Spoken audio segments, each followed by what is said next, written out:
Isso aí, pessoal, muita gente na internet aí, e realmente minha internet aqui caiu, não está conseguindo não estou conseguindo passar o vídeo ao vivo, né? Então eu gravei esse trecho aqui para vocês e depois eu vou passar, tá bom? E a mensagem ela será transmitida da mesma forma em nome de Jesus. Então o que eu estava falando aqui? A nossa postura diante da crise. Primeiro nós devemos crer que Jesus ele acalma a tempestade, né? A tempestade é essa grande provação que nós estamos passando, todos nós, né? A gente talvez pessoas, eu não sei você, mas eu achei que eu nunca ia ter que passar por uma situação dessa na minha vida, né? Talvez já teve coisas piores que aconteceram longe de mim, né? Como países em guerra, países sofrendo, né, grandes opressões, mas aqui no Brasil eu jamais imaginava que a gente ia passar uma situação tão preocupante. Às vezes tivemos coisas piores, mas porque não nos atingiu, né, a gente acaba nem percebendo muito, né? Mas nós estamos realmente sentindo na pele uma grande provação, uma grande tempestade que se assola, né? Então, queridos, eu estava dizendo no vídeo ao vivo, volto a repetir, que Deus, Ele sabe de todas as coisas, né? Ele sabe onde esse vírus começou, e Ele sabe o caminho desse vírus, e Ele sabe para onde Ele está seguindo, né? E eu quero dizer para você que Jesus, Ele tem poder total para impedir qualquer tempestade. Quando Jesus sobe no barco e acalma a tempestade, as pessoas perguntaram: quem é esse que os ventos lhe obedecem, né? Que o mar lhe obedece? Quem é este? E nós sabemos quem é: Jesus Cristo. E a Bíblia diz que Ele é o mesmo ontem, hoje e será eternamente. Salmo 33, versículo 11 diz que os planos do Senhor permanecem para sempre, e os propósitos do Senhor, eles jamais serão abalados, né? Jó 42, versículo 2 diz assim: eu bem sei que tudo podes, e nenhum dos seus planos podem ser abalados, podem ser impedidos. Ou seja, nada pode impedir os planos do Senhor. Não pense que Jesus, né, como eu estava dizendo, que ele se recuou num canto diante dessa situação. Vai chegar o momento dele se levantar e dar um basta em tudo isso. Mas a sua casa tem que estar firmada na rocha. E a rocha é Jesus. A tempestade vai vir contra a sua casa também. Mas eu quero profetizar que você vai permanecer firme em meio a essa tempestade, em nome do Senhor Jesus. Tá certo? Então, queridos, nós precisamos tomar consciência também das consequências do pecado, não é verdade? O pecado entristece o coração de Deus, e o Romanos 3, versículo 23 diz que o salário do pecado é a morte. Então, às vezes, irmãos, a Bíblia fala que por causa do pecado de Adão, toda a criação ela passou a sofrer o dano da morte, né? Ela passa a sofrer o dano da morte. Às vezes a gente vê, né, talvez você vai ver muitos cristãos, muitas pessoas tementes a Deus sendo acometidas por essa tragédia, mas não significa que ele pecou, né? A herança que veio de Adão, ela é para todos nós, não tem para onde a gente correr. Mas a Bíblia diz, 1 Tessalonicenses 5,9, que Deus decidiu nos salvar por meio de Jesus Cristo, ao invés de derramar a sua ira sobre nós.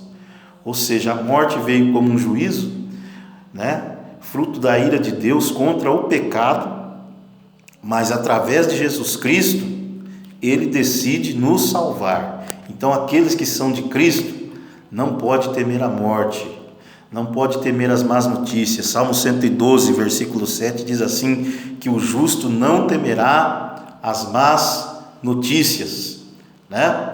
Então, fique firme, não tenha medo, tá certo? Porque o justo não temerá as más notícias. Às vezes também no meio da tempestade, né?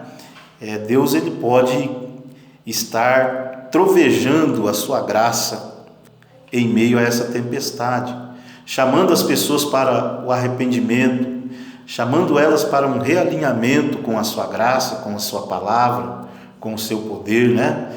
Deus ele troveja a sua graça em meio a calamidades, né? Em meio a tempestades, né? A Bíblia fala lá em 2 Crônicas, quando Salomão consagrou a casa de Deus, ele disse assim: Senhor, se o seu povo pecar contra ti, olha só que oração linda, se o seu povo se afastar de ti, e algum mal vier sobre nós, como peste, praga ou algum outro mal, nós estaremos diante de ti. E lá em 2 Crônicas 7,14, diz assim: quando eu trazer a praga, né, como consequência, como juízo, como tratamento pelo erro, pelo pecado, quando vier as tempestades, né, as doenças, as calamidades, ele diz assim: se o meu povo que se chama pelo meu nome se humilhar e orar, e se arrepender, e se converter dos seus maus caminhos, então eu ouvirei do céu, perdoarei os seus pecados e sararei a sua terra. Então, em meio a essa tempestade, nós podemos também entender como Deus trovejando no meio dela e chamando a nação brasileira, chamando o mundo ao arrependimento. Eu vejo também isso como uma chamada da graça de Deus para que o povo se volte para Ele, né? A gente viu tantos absurdos nesses dias, não estou querendo julgar ninguém, tá bom? Não estou querendo, né, como diz o ditado popular, jogar na cara de ninguém, mas a gente viu tanto desdém com a palavra de Deus, né?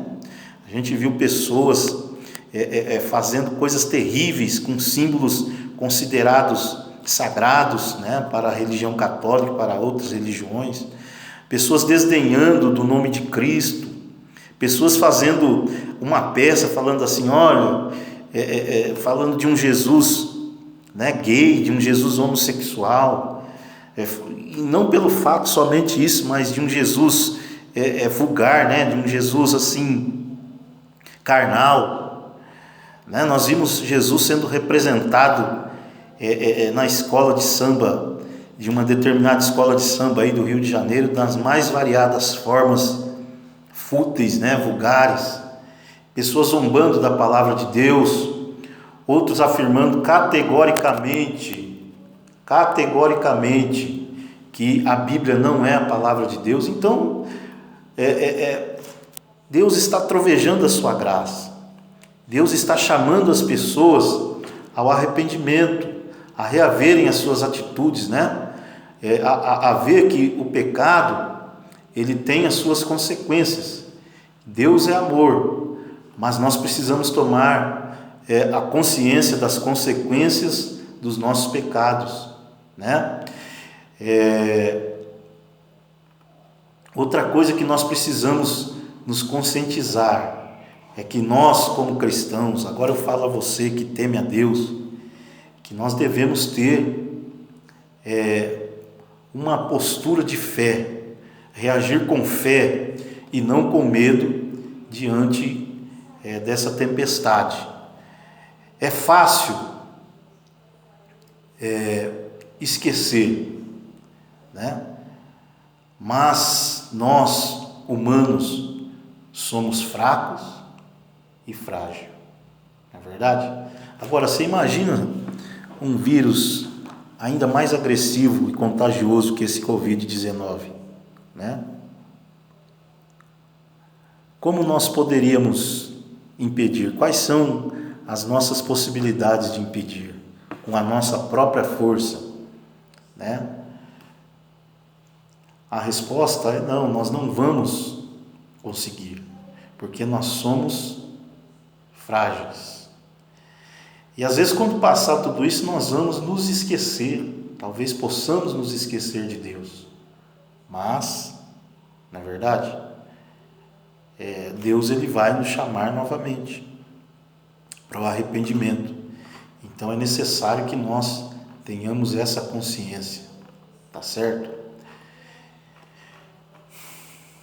Então, queridos, que nós possamos entender que nós não temos o controle da vida,